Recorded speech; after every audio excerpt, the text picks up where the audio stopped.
on va faire l'exercice 10 sur la troisième fiche de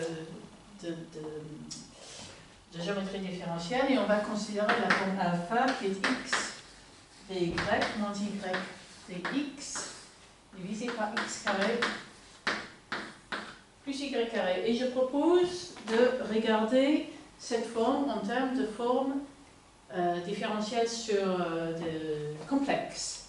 Donc je vais considérer la forme des z sur z, qui est donc d de x plus iy divisé par x plus iy, ce qui est donc dx plus i dy divisé par x plus iy, et je multiplie en haut et en bas par la quantité conjuguée, ce qui me donne dx plus i dy multiplié par x moins iy divisé par x carré plus y carré, ce qui m'a donné, donc je prends la partie réelle, j'obtiens x dx plus y dy divisé par x carré plus y carré plus i fois x dx moins y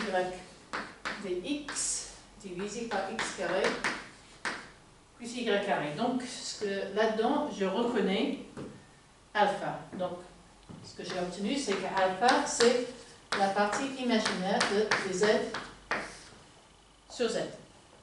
Ok, et donc, intégrale autour de gamma moins courbe fermée de alpha est égale à la partie imaginaire de l'intégrale autour de gamma de z sur z. Donc, c'est la partie imaginaire de 2pi multiplié par l'indice de gamma autour de 0. Donc ça c'est 2pi fois l'indice de gamma autour de 0.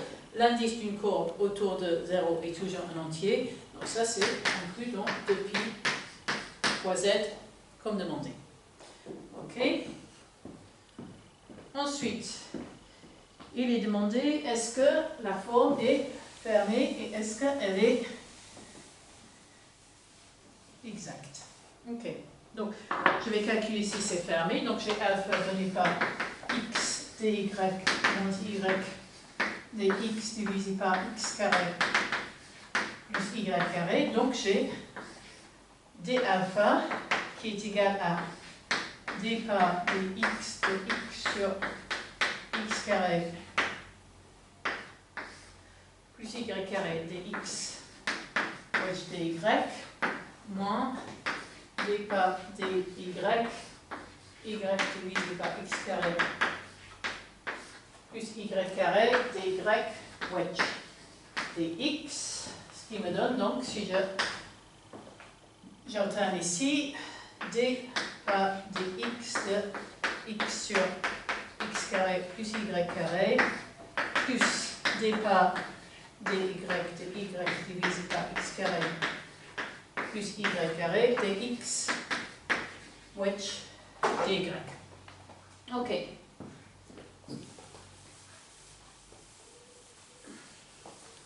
Donc après calcul des dérivés, j'obtiens que ça c'est,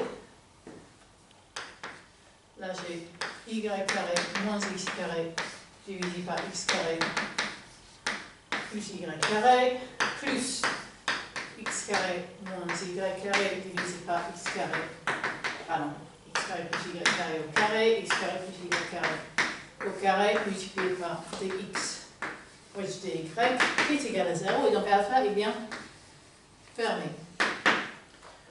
Ok, si par contre gamma est la courbe et le cercle autour de l'origine,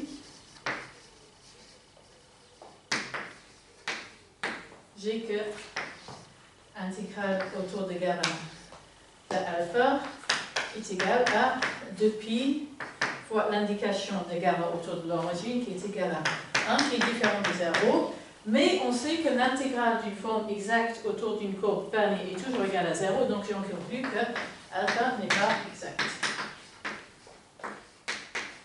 Et plus généralement, si j'ai une forme qui est fermée sur un domaine qui n'est pas simplement connexe, je ne peux pas être sûr que cette forme est exacte.